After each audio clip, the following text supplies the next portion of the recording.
यावेळी गणपती बाप्पाला अभिषेक घातला, शिवरात्री दिवशी तुम्ही दर्शन घेतले, काय मागितलं बाप्पाकडे, काय साकडं घातलं? तर प्रत्येक वेळेस बाप्पाकडे काय मागितलं, बाप्पाकडे काय मागितलं, मी मागच्याच वेळेस तुम्हाला सगळ्यांना सांगितलेलं आहे.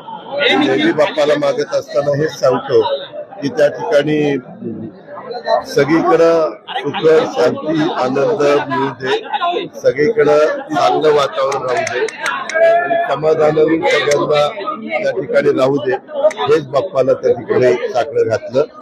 आणि गणपती बाप्पा मोरया, पुढच्या वर्षी लवकर या, असं पुढच्या वर्षी एक लवकर बोलवलेलं आहे, तशा पद्धतीनं त्यांना एक विनंती केलेली आहे. मुख्यमंत्री म्हणाले की गणपती बाप्पाचा महायुतीचा आशीर्वाद आहे, राज्यामध्ये पुन्हा महायुतीचं सरकार येईल. आधी तुम्हाला विनंती आहे, मुख्यमंत्र्यांना जे वाटतं ते मुख्यमंत्री बोलले. माझं स्वतःचं मत स्पष्ट आहे. शेवटी आमचा मतदार राजा जो आहे, मतदार राजाच्या मनामध्ये येईल त्या पद्धतीचं सरकार येत असतं.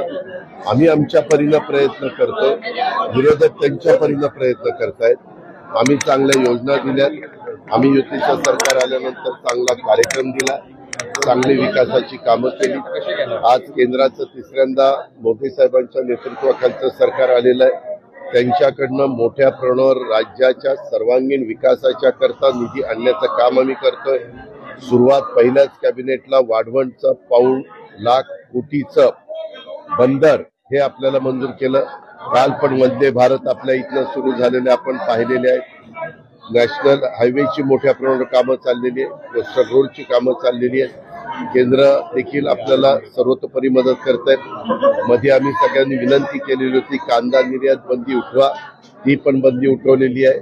सोयाबीन उत्पादक शेतकरी, कापूस उत्पादक शेतकरी, ऊस उत्पादक शेतकरी हा सगळा जो घटक आहे, आणि दूध उत्पादक शेतकरी, दूध उत्पादक शेतकऱ्याला दुधाचे पावडर परदेशामध्ये पाठवण्याच्या करता अनुदान द्या, अशा 5-6 मागण्यामध्ये अमित शहा साहेब आपल्या महाराष्ट्राच्या दौऱ्यावर आले असताना आपण केल्या आणि त्याच्यातल्या 2 मागण्या मान्य झालेल्या आहेत. बाकीच्या पण मागण्या टप्प्याटप्प्यात कॅबिनेटमध्ये मंजूर करून घेतल्या जातील, अशा पद्धतीनं सुतोवाच त्यांनी केलेला आहे.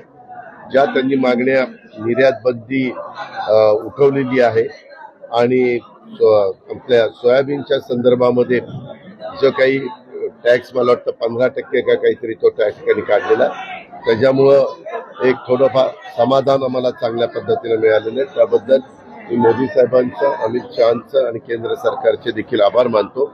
परंतु राहिलेले पण प्रश्न आहेत, ते पण लवकरात लवकर निकाली निघावेत, अशा प्रकारची महाराष्ट्रातल्या शेतकरी वर्गाची, महाराष्ट्राच्या महायुती सरकारची आणि आमची सगळ्यांची मागणी.